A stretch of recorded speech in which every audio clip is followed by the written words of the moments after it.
ಓಂ ಶಾಂತಿ. ವಾಣಿ date 1/10/2025. ಪ್ರಾತಃ ಮುರಳಿ. ಓಂ ಶಾಂತಿ. ಬಾಪ್ ದಾದಾ ಮಧುಬನ. ಮಧುರ ಮಕ್ಕಳೇ, ಪ್ರತಿ ನಿತ್ಯ ರಾತ್ರಿ ತಮ್ಮ ಲೆಕ್ಕಪತ್ರವನ್ನು ತೆಗೆಯಿರಿ, ಡೈರಿಯನ್ನಿಡಿ. ಆಗ ಎಲ್ಲಿಯೂ ನಷ್ಟವಾಗದಿರಲಿ ಎಂದು ಭಯವಿರುತ್ತದೆ. ಪ್ರಶ್ನೆ: ಕಲ್ಪದ ಹಿಂದಿನ ಭಾಗ್ಯಶಾಲಿ ಮಕ್ಕಳಿಗೆ ತಂದೆಯ ಯಾವ ಮಾತು ಕೂಡಲೇ ಟಚ್ ಆಗುವುದು?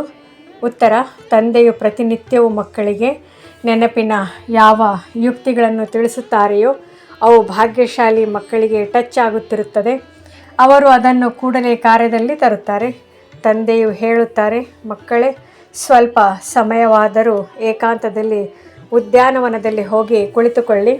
ತಂದೆಯೊಂದಿಗೆ ಮಧುರಾತಿ ಮಧುರವಾಗಿ ಮಾತನಾಡಿ, ತಮ್ಮ ಚಾರ್ಟನ್ನಿಡಿ. ಆಗ ಉನ್ನತಿಯಾಗುತ್ತಿರುವುದು. ಓಂ ಶಾಂತಿ. ಸೈನಿಕರಿಗೆ ಮೊಟ್ಟ ಮೊದಲು ಅಟೆನ್ಷನ್ ಪ್ಲೀಸ್ ಎಂದು ಸಾವಧಾನ ನೀಡಲಾಗುತ್ತದೆ.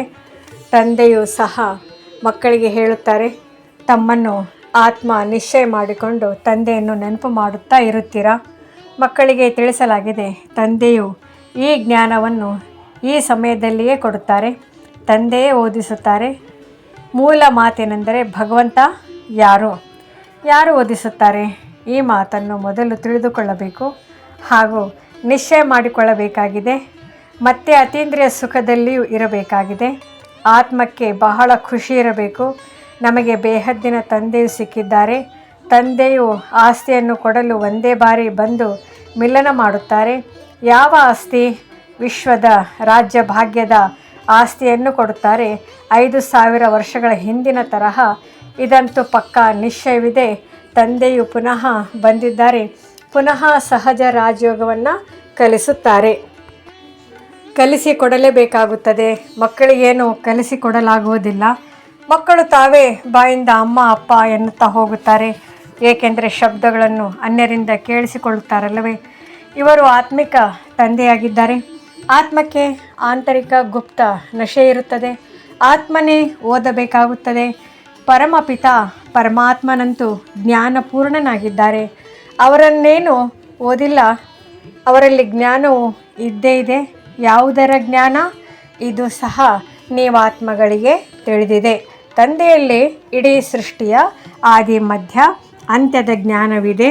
ಹೇಗೆ ಒಂದು ಧರ್ಮದ ಸ್ಥಾಪನೆ ಅನೇಕ ಧರ್ಮಗಳ ವಿನಾಶವಾಗುತ್ತದೆ ಎಂಬುದೆಲ್ಲವನ್ನು ತಿಳಿದುಕೊಂಡಿದ್ದಾರೆ. ಆದ್ದರಿಂದ ಅವರಿಗೆ ಎಲ್ಲವನ್ನು ಬಲ್ಲವರೆಂದು ಹೇಳಿಬಿಡುತ್ತಾರೆ. ಅಂದರೆ ಇದರ ಅರ್ಥವೇನು? ಇದನ್ನು ಯಾರೂ ತಿಳಿದುಕೊಂಡಿಲ್ಲ. ಈಗ ತಂದೆ ನೀವು ಮಕ್ಕಳಿಗೆ ತಿಳಿಸಿದ್ದಾರೆ. ಈ ಸ್ಲೋಗನ್ ಅವಶ್ಯಕವಾಗಿ ಹಾಕಿರಿ. ಮನುಷ್ಯರಾಗಿಯೂ ಒಂದು ವೇಳೆ ರಚಯಿತ ಮತ್ತು ರಚನೆಯ ಆದಿ ಮಧ್ಯ ಅಂತ್ಯದ ಕಾಲಾವಧಿ ಪುನರಾವರ್ತನೆಯನ್ನೇ ಅರಿತುಕೊಂಡಿಲ್ಲವೆಂದರೆ ಅಂಥವರಿಗೆ ಏನು ಹೇಳಲಾಗುವುದು? ಈ ಪುನರಾವರ್ತನೆ ಶಬ್ದವು ಬಹಳ ಅವಶ್ಯಕವಾಗಿದೆ. ಗೀತೆಯ ಭಗವಂತ ಯಾರು?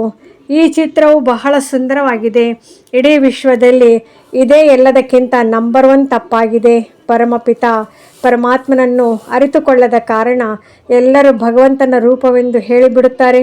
ಹೇಗೆ ಚಿಕ್ಕ ಮಕ್ಕಳೊಂದಿಗೆ ನೀನು ಯಾರ ಮಗನೆಂದು ಕೇಳಿದರೆ ಇಂಥವರ ಮಗನೆಂದು ಹೇಳುವರು. ಅವರು ಯಾರ ಮಗನೆಂದು ಕೇಳಿದಾಗ ಕೊನೆಗೆ ಅವರು ನನ್ನ ಮಗ ಎಂದು ಹೇಳಿಬಿಡುತ್ತಾರೆ. ಹಾಗೆಯೇ ಇಲ್ಲಿಯೂ ಸಹ ಭಗವಂತನನ್ನು ಅರಿಯದ ಕಾರಣ ನಾನೇ ಭಗವಂತನೆಂದು ಹೇಳಿಬಿಡುತ್ತಾರೆ. ಇಷ್ಟು ಪೂಜೆ ಮಾಡುತ್ತಾರೆ, ಆದರೆ ತಿಳಿದುಕೊಳ್ಳುವುದಿಲ್ಲ. ಗಾಯನವಿದೆ. ಬ್ರಹ್ಮನ ರಾತ್ರಿಯಿಂದ ಮೇಲೆ ಅವಶ್ಯವಾಗಿ ಅದು ಬ್ರಾಹ್ಮಣಿಯರಿಗೂ ರಾತ್ರಿಯಾಗಿದೆ.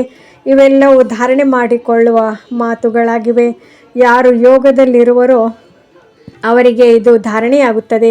ನೆನಪಿಗೆ ಬಲವೆಂದು ಹೇಳಲಾಗುತ್ತದೆ. ಜ್ಞಾನವಂತೂ ಆದಾಯದ ಮೂಲವಾಗಿದೆ. ಆದರೆ ನೆನಪಿನಿಂದ ಶಕ್ತಿ ಸಿಗುತ್ತದೆ. ಅದರಿಂದ ವಿಕರ್ಮಗಳು ವಿನಾಶವಾಗುತ್ತದೆ. ನೀವು ಬುದ್ಧಿಯೋಗವನ್ನು ತಂದೆಯ ಜೊತೆ ಜೋಡಿಸಬೇಕಾಗಿದೆ. ಈ ಜ್ಞಾನವನ್ನು ತಂದೆಯು ಈಗಲೇ ಕೊಡುತ್ತಾರೆ, ಮತ್ತೆಂದು ಸಿಗೋದಿಲ್ಲ.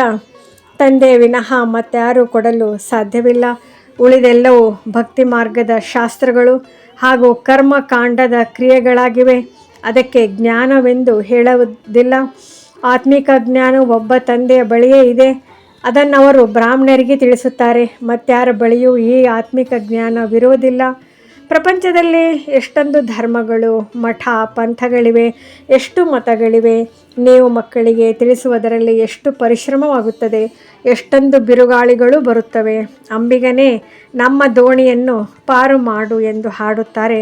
ಆದರೆ ಎಲ್ಲರ ದೋಣಿಯಂತೂ ಪಾರಾಗಲು ಸಾಧ್ಯವಿಲ್ಲ. ಕೆಲವು ದೋಣಿಗಳು ಮುಳುಗಿ ಹೋಗುವವು, ಕೆಲವು ನಿಂತು ಹೋಗುವವು. ಅಂದರೆ ಕೆಲವರು 2-3 ವರ್ಷಗಳಾದರೂ ಅವರ ಬಗ್ಗೆ ಸಮಾಚಾರವೇ ತಿಳಿಯುವುದಿಲ್ಲ. ಕೆಲವರಂತೂ ಅಲ್ಲಿಯೇ ನಿಂತು ಬಿಡುತ್ತಾರೆ. ಇನ್ನು ಕೆಲವು ದೋಣಿಗಳು ಅಂದರೆ ಮಕ್ಕಳು ಅಲ್ಲಿಯೇ ಪುಡಿ ಪುಡಿಯಾಗಿ ಬಿಡುತ್ತವೆ. ಇದರಲ್ಲಿ ಬಹಳ ಪರಿಶ್ರಮವಿದೆ. ಕೃತಕ ಯೋಗಗಳು ಎಷ್ಟೊಂದು ಬಂದು ಬಿಟ್ಟಿವೆ, ಎಷ್ಟೊಂದು ಯೋಗಾಶ್ರಮಗಳಿವೆ. ಆದರೆ ಆತ್ಮಿಕ ಯೋಗಾಶ್ರಮವು ಇದರ ವಿನಃ ಮತ್ಯಾವುದೂ ಇರಲು ಸಾಧ್ಯವಿಲ್ಲ. ತಂದೆಯೇ ಬಂದು ಆತ್ಮಗಳಿಗೆ ಆತ್ಮಿಕ ಯೋಗವನ್ನು ಕಲಿಸುತ್ತಾರೆ. ತಂದೆಯು ಹೇಳುತ್ತಾರೆ, ಮಕ್ಕಳೇ, ಇದು ಸಹಜವಾದ ಯೋಗವಾಗಿದೆ. ಇದರಷ್ಟು ಸಹಜ ಮತ್ತಾವುದೂ ಇಲ್ಲ. ಆತ್ಮವೇ ಶರೀರದಲ್ಲಿ ಬಂದು ಪಾತ್ರವನ್ನು ಅಭಿನಯಿಸುತ್ತದೆ. ಗರಿಷ್ಠ 84 ಜನ್ಮಗಳಿವೆ, ಉಳಿದೆಲ್ಲರದು ಕಡಿಮೆಯಾಗುತ್ತಾ ಹೋಗುತ್ತವೆ. ಈ ಮಾತುಗಳು ಸಹ ನೀವು ಮಕ್ಕಳಲ್ಲಿ ಕೆಲವರ ಬುದ್ಧಿಯಲ್ಲಿಯೇ ಇವೆ. ಬುದ್ಧಿಯಲ್ಲಿ ಧಾರಣೆಯಾಗುವುದು ಕಷ್ಟವಾಗುತ್ತದೆ. ಮೊದಲನೇ ಮಾತನ್ನು ತಂದೆಯು ತಿಳಿಸುತ್ತಾರೆ. ಎಲ್ಲಿಗೆ ಹೋಗುತ್ತೀರೆಂದರೆ ಮೊದಲಿಗೆ ತಂದೆಯ ಪರಿಚಯ ಕೊಡಿ.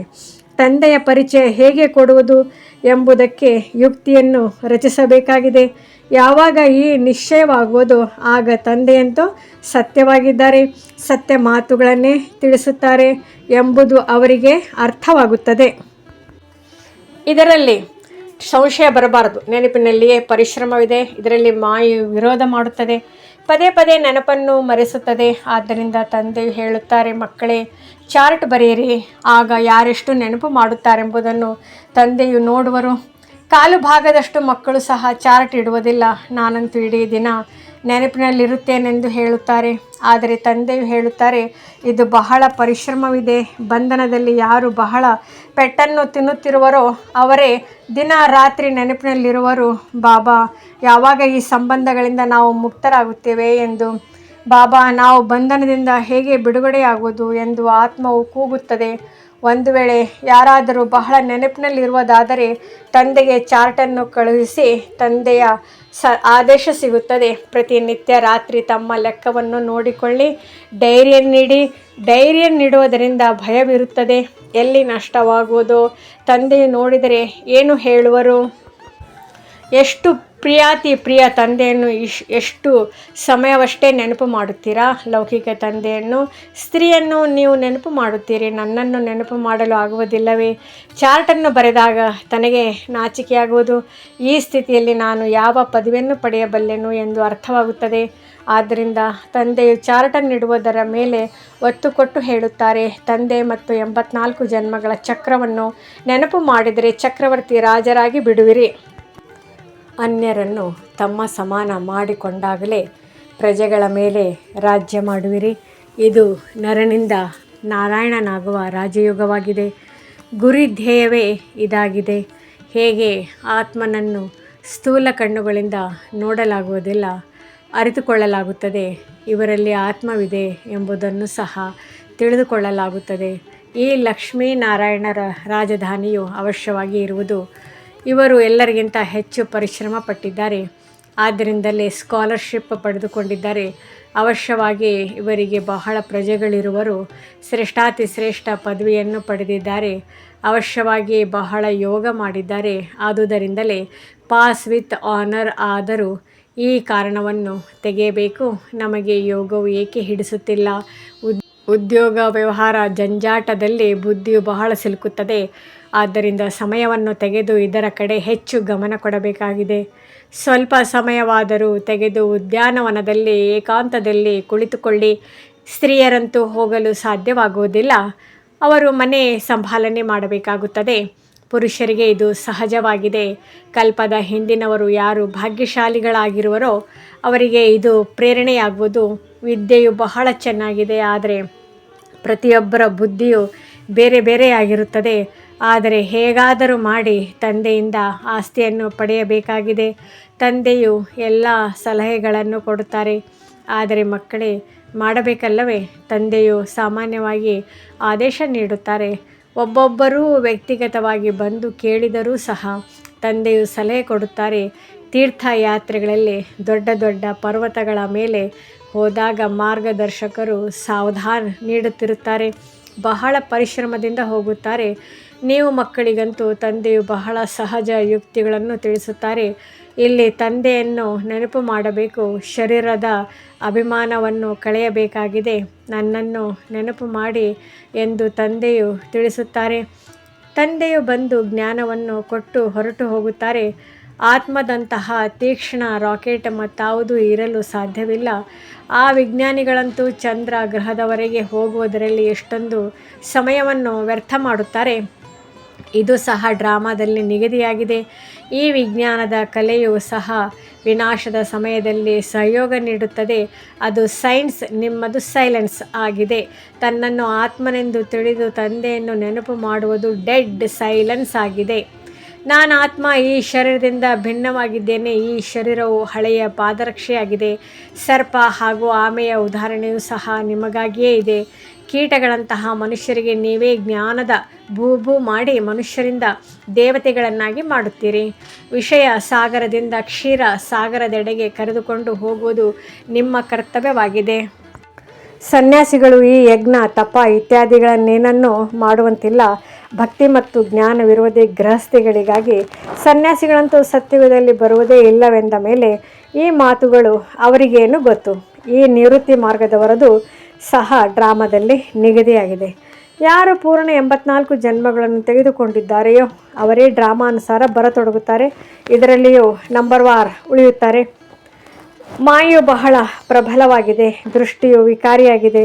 ಜ್ಞಾನದ 3ನೇ ನೇತ್ರವು ಸಿಗುವುದರಿಂದ ದೃಷ್ಟಿಯು ನಿರ್ವಿಕಾರಿಯಾಗುತ್ತದೆ. ಮತ್ತು ಅರ್ಧ ಕಲ್ಪದವರೆಗೆ ಎಂದೂ ವಿಕಾರಿಯಾಗುವುದಿಲ್ಲ. ಈ ಕಣ್ಣುಗಳು ಮೋಸಗಾರನಾಗಿವೆ. ಎಷ್ಟು ನೀವು ತಂದೆಯನ್ನು ನೆನಪು ಮಾಡುತ್ತೀರೋ ಅಷ್ಟು ಕರ್ಮೇಂದ್ರಿಯಗಳು ಶೀತಲವಾಗುವವು. ನಂತರ 21 ಜನ್ಮಗಳವರೆಗೆ ಈ ಕರ್ಮೇಂದ್ರಿಯಗಳು ಚಂಚಲತೆಯಲ್ಲಿ ಬರುವುದಿಲ್ಲ. ಸತ್ಯುಗದಲ್ಲಿ ಕರ್ಮೇಂದ್ರಿಯಗಳು ಚಂಚಲತೆಯಲ್ಲಿ ಬರುವುದಿಲ್ಲ. ಎಲ್ಲ ಕರ್ಮೇಂದ್ರಿಯಗಳು ಶಾಂತ ಸತೋಗುಣಿಯಾಗಿರುತ್ತವೆ. ದೇಹಾಭಿಮಾನದ ನಂತರವೇ ಎಲ್ಲ ವಿಕಾರಗಳು ಬರುತ್ತವೆ. ತಂದೆಯು ನಿಮ್ಮನ್ನು ದೇಹಿ ಅಭಿಮಾನಿಗಳನ್ನಾಗಿ ಮಾಡುತ್ತಾರೆ. ನಿಮಗೆ ಅರ್ಧಕಲ್ಪಕ್ಕಾಗಿ ಆಸ್ತಿಯು ಸಿಗುತ್ತದೆ. ಯಾರೆಷ್ಟು ಪರಿಶ್ರಮ ಪಡುವರೋ ಅಷ್ಟು ಶ್ರೇಷ್ಠ ಪದವಿಯನ್ನು ಪಡೆಯುವರು. ಈಗ ಆತ್ಮ ಅಭಿಮಾನಿಯಾಗುವ ಪರಿಶ್ರಮ ಪಡಬೇಕಾಗಿದೆ. ನಂತರ ಕರ್ಮೇಂದ್ರಿಯಗಳು ಮೋಸ ಮಾಡುವುದಿಲ್ಲ. ಅಂತ್ಯದವರೆಗೆ ಯುದ್ಧ ನಡೆಯುತ್ತಾ ಇರುವುದು. ಯಾವಾಗ ಕರ್ಮಾತೀತ ಸ್ಥಿತಿಯನ್ನು ಪಡೆಯುವಿರೋ ಆಗ ಯುದ್ಧವು ಪ್ರಾರಂಭವಾಗುವುದು. ದಿನ ಪ್ರತಿದಿನ ಸದ್ದು ಗದ್ದಲವು ಹೆಚ್ಚುತ್ತಾ ಹೋಗುವುದು.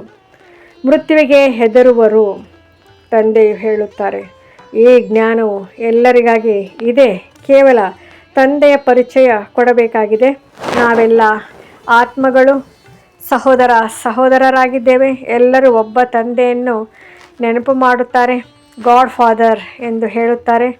ಭಲೆ ಕೆಲವರು ಪ್ರಕೃತಿಯನ್ನು ಪೂಜಿಸುವವರಿರುತ್ತಾರೆ. ಆದರೆ ಭಗವಂತನಂತೂ ಇದ್ದಾರಲ್ಲವೇ?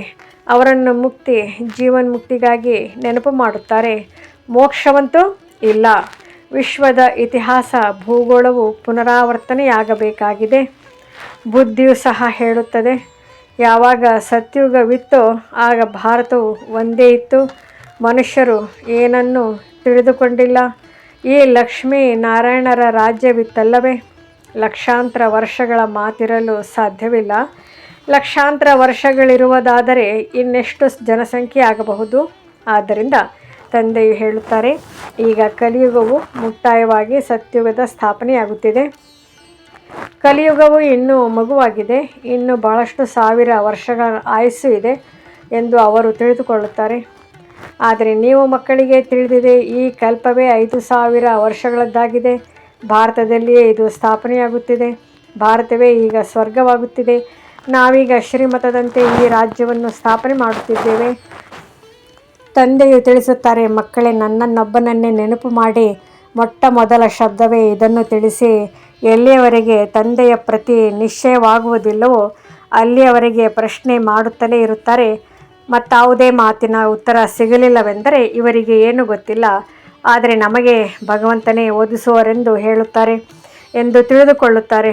ಆದ್ದರಿಂದ ಮೊದಲನೇದಾಗಿ ಒಂದೇ ಮಾತಿನಲ್ಲಿ ನಿಲ್ಲಿಸಿ, ಮೊದಲಿಗೆ ಎಲ್ಲ ಆತ್ಮಗಳ ತಂದೆಯು ಒಬ್ಬರೇ ಆಗಿದ್ದಾರೆ ಮತ್ತು ಅವರು ರಚಯಿತನಾಗಿದ್ದಾರೆ, ಅವಶ್ಯವಾಗಿ ಸಂಗಮದಲ್ಲಿಯೇ ಬರುತ್ತಾರೆ ಎಂಬುದು ಅವರಿಗೆ ನಿಶ್ಚಯವಾಗಲಿ. ತಂದೆಯು ತಿಳಿಸುತ್ತಾರೆ, ನಾನು ಯುಗ ಯುಗದಲ್ಲಿ ಬರುವುದಿಲ್ಲ, ಕಲ್ಪದ ಸಂಗಮಯುಗದಲ್ಲಿ ಬರುತ್ತೇನೆ. ನಾನು ಹೊಸ ಸೃಷ್ಟಿಯ ರಚಯಿತನಾಗಿದ್ದೇನೆ. ಅಂದ ಮೇಲೆ ಮಧ್ಯದಲ್ಲಿ ಹೇಗೆ ಬರುವೆನು? ಹಳೆಯ ಮತ್ತು ಹೊಸ ಪ್ರಪಂಚದ ಮಧ್ಯದಲ್ಲಿಯೇ ನಾನು ಬರುತ್ತೇನೆ. ಇದಕ್ಕೆ ಪುರುಷೋತ್ತಮ ಸಂಗಮಯುಗವೆಂದು ಹೇಳಲಾಗುತ್ತದೆ. ನೀವು ಇಲ್ಲಿಯೇ ಪುರುಷೋತ್ತಮರಾಗುತ್ತೀರಿ. ಲಕ್ಷ್ಮೀನಾರಾಯಣರು ಎಲ್ಲರಿಗಿಂತ ಪುರುಷೋತ್ತಮರಾಗಿದ್ದಾರೆ. ಗುರಿಧ್ಯೇಯವು ಎಷ್ಟು ಸಹಜವಾಗಿದೆ. ಎಲ್ಲರಿಗೆ ಇದನ್ನು ತಿಳಿಸಿ. ಈಗ ಸತ್ಯುಗವು ಸ್ಥಾಪನೆಯಾಗುತ್ತಿದೆ. ತಂದೆಯು ಹೇಳಿದ್ದಾರೆ, ಪುರುಷೋತ್ತಮ ಶಬ್ದವನ್ನು ಅವಶ್ಯವಾಗಿ ಬರೆಯಿರಿ, ಏಕೆಂದರೆ ನೀವಿಲ್ಲಿ ಕನಿಷ್ಠರಿಂದ ಪುರುಷೋತ್ತಮರಾಗುತ್ತೀರಿ. ಇಂತಹ ಮುಖ್ಯ ಮಾತುಗಳನ್ನು ಮರೆಯಬಾರದು ಮತ್ತು ಸಂವತ್ಸರದ ದಿನಾಂಕವನ್ನು ಅವಶ್ಯವಾಗಿ ಬರೆಯಿರಿ. ಇಲ್ಲಿ ನಿಮ್ಮದು ಮೊದಲಿನಿಂದ ರಾಜಧಾನಿಯು ಆರಂಭವಾಗುತ್ತದೆ. ಅನ್ಯರ ರಾಜ್ಯಭಾರವು ಮೊದಲಿನಿಂದಲೇ ನಡೆಯುವುದಿಲ್ಲ. ಅವರ ಧರ್ಮಸ್ಥಾಪಕರು ಬಂದಾಗ ಅವರ ಹಿಂದೆ ಆ ಧರ್ಮದ ವೃದ್ಧಿಯಾಗುವುದು.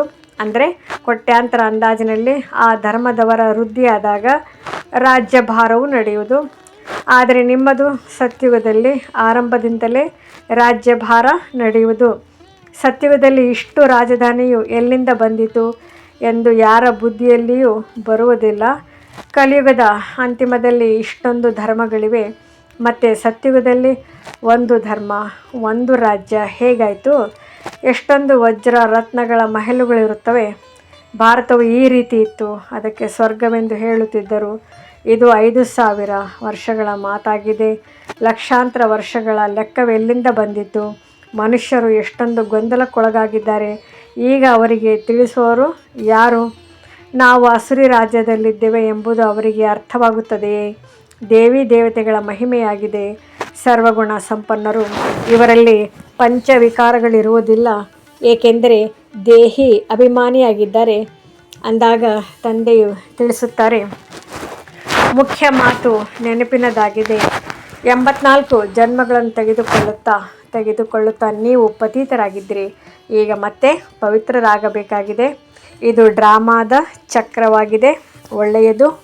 ಮಧುರಾತಿ ಮಧುರ ಅಗಲಿ ಹೋಗಿ ಮರಳಿ ಸಿಕ್ಕಿರುವ ಮಕ್ಕಳ ಪ್ರತಿ ಮಾತಾ ಪಿತಾ ಬಾಬ್ ದಾದಾರವರ ನೆನಪು, ಪ್ರೀತಿ ಹಾಗೂ ಸುಪ್ರಭಾತ. ಆತ್ಮಿಕ ಮಕ್ಕಳಿಗೆ ಆತ್ಮಿಕ ತಂದೆಯ ನಮಸ್ತೆ. ಧಾರಣೆಗಾಗಿ ಮುಖ್ಯ ಸಾರ. ಮೊದಲನೇದ್ದು, ಜ್ಞಾನದಿಂದ 3ನೇ ನೇತ್ರವನ್ನು ಧಾರಣೆ ಮಾಡಿಕೊಂಡು ತಮ್ಮ ಮೋಸಗಾರ ಕಣ್ಣುಗಳನ್ನು ನಿರ್ವಿಕಾರಿಯನ್ನಾಗಿ ಮಾಡಿಕೊಳ್ಳಬೇಕಾಗಿದೆ. ನೆನಪಿನಿಂದಲೇ ಕರ್ಮೇಂದ್ರಿಯಗಳು ಶೀತಲ ಸತೋಗುಣಿಯಾಗುವು. ಆದ್ದರಿಂದ ಇದೇ ಪರಿಶ್ರಮ ಪಡಬೇಕಾಗಿದೆ. ಎರಡನೇದು, ಉದ್ಯೋಗ ವ್ಯವಹಾರಗಳಿಂದ ಸಮಯವನ್ನು ತೆಗೆದು ಏಕಾಂತದಲ್ಲಿ ಹೋಗಿ ನೆನಪಿನಲ್ಲಿ ಕುಳಿತುಕೊಳ್ಳಬೇಕಾಗಿದೆ. ನಮಗೆ ಯೋಗವು ಏಕೆ ಹಿಡಿಸುತ್ತಿಲ್ಲ ಎಂಬ ಕಾರಣವನ್ನು ನೋಡಿಕೊಳ್ಳಿ. ಚಾರ್ಟನ್ನು ಅವಶ್ಯವಾಗಿ ಇಡಬೇಕಾಗಿದೆ. ವರದಾನ: ಸಹನಶಕ್ತಿಯ ಮೂಲಕ ಅವಿನಾಶಿ ಮತ್ತು ಮಧುರ ಫಲ ಪ್ರಾಪ್ತಿ ಮಾಡಿಕೊಳ್ಳುವ ಸರ್ವರ ಸ್ನೇಹಿ ಭವ. ಸಹನೆ ಮಾಡುವುದು ಸಾಯುವುದಲ್ಲ, ಆದರೆ ಎಲ್ಲರ ಹೃದಯಗಳಲ್ಲಿ ಸ್ನೇಹದಿಂದ ಗೆಲ್ಲಬೇಕು. ಎಷ್ಟೇ ವಿರೋಧಿ ಇರಲಿ, ರಾವಣಿಗಿಂತಲೂ ಜೋರಾಗಿರಲಿ, 1 ಬಾರಿ ಅಲ್ಲ 10 ಬಾರಿ ಸಹನೆ ಮಾಡಬೇಕಾಗುತ್ತದೆ. ಆದರೂ ಸಹನಾಶಕ್ತಿಯ ಫಲವು ಅವಿನಾಶಿ ಮತ್ತು ಮಧುರವಾಗಿದೆ. ಕೇವಲ ಈ ಭಾವನೆಯನ್ನಿಡಬಾರದು, ನಾನು ಇಷ್ಟೊಂದು ಸಹನೆ ಮಾಡಿದೆನು, ಆದ್ದರಿಂದ ಇವರು ಸ್ವಲ್ಪ ಮಾಡಲಿ. ಅಲ್ಪಕಾಲದ ಫಲದ ಭಾವನೆಯನ್ನಿಡದಿರಿ, ದಯಾಭಾವನೆಯನ್ನಿಡಿ. ಇದೇ ಸೇವಾಭಾವವಾಗಿದೆ. ಸೇವಾಭಾವ ಇರುವವರು ಸರ್ವರ ಬಲಹೀನತೆಗಳನ್ನು ಸಮಾವೇಶ ಮಾಡಿಕೊಂಡು ಬಿಡುತ್ತಾರೆ. ಅವರು ಎದುರಿಸುವುದಿಲ್ಲ. ಸ್ಲೋಗನ್: ಏನು ಕಳೆದು ಹೋಯಿತು ಅದನ್ನು ಮರೆತು ಬಿಡಿ. ಕಳೆದಿರುವ ಮಾತುಗಳಿಂದ ಶಿಕ್ಷಣವನ್ನು ತೆಗೆದುಕೊಂಡು ಮುಂದೆ ಸದಾ ಎಚ್ಚರವಾಗಿರಿ. ಅವ್ಯಕ್ತ ಸೂಚನೆ: ಸ್ವಯಂವನ್ನು ಮತ್ತು ಸರ್ವರ ಪ್ರತಿ ಮನಸ ಮೂಲಕ ಯೋಗದ ಶಕ್ತಿಗಳ ಪ್ರಯೋಗ ಮಾಡಿ. ಹೇಗೆ ಬಾಬ್ ದಾದಾರವರಿಗೆ ದಯೆ ಬರುತ್ತದೆ, ಇಂತಹ ತಾವು ಮಕ್ಕಳು ಸಹ ಮಾಸ್ಟರ್ ದಯಾ ಹೃದಯಿಯಾಗಿ ತಮ್ಮ ಮನಸಾವೃತ್ತಿಯಿಂದ ವಾಯುಮಂಡಲದ ಮೂಲಕ ಆತ್ಮರಿಗೆ ತಂದೆಯ ಮೂಲಕ ಸಿಕ್ಕಿರುವ ಶಕ್ತಿಗಳನ್ನು ಕೊಡಿ. ಯಾವಾಗ ಸ್ವಲ್ಪ ಸಮಯದಲ್ಲಿ ಇಡೀ ವಿಶ್ವದ ಸೇವೆ ಸಂಪನ್ನ ಮಾಡಬೇಕಾಗಿದೆ, ತತ್ವಗಳ ಸಹಿತ ಎಲ್ಲರನ್ನು ಪಾವನ ಮಾಡಬೇಕಾದಾಗ ಮನಸಾ ಮೂಲಕ ತೀವ್ರಗತಿಯಿಂದ ಸೇವೆ ಮಾಡಿ ಯೋಗದ ಶಕ್ತಿಗಳ ಪ್ರಯೋಗ ಮಾಡಿ. ಓಂ ಶಾಂತಿ.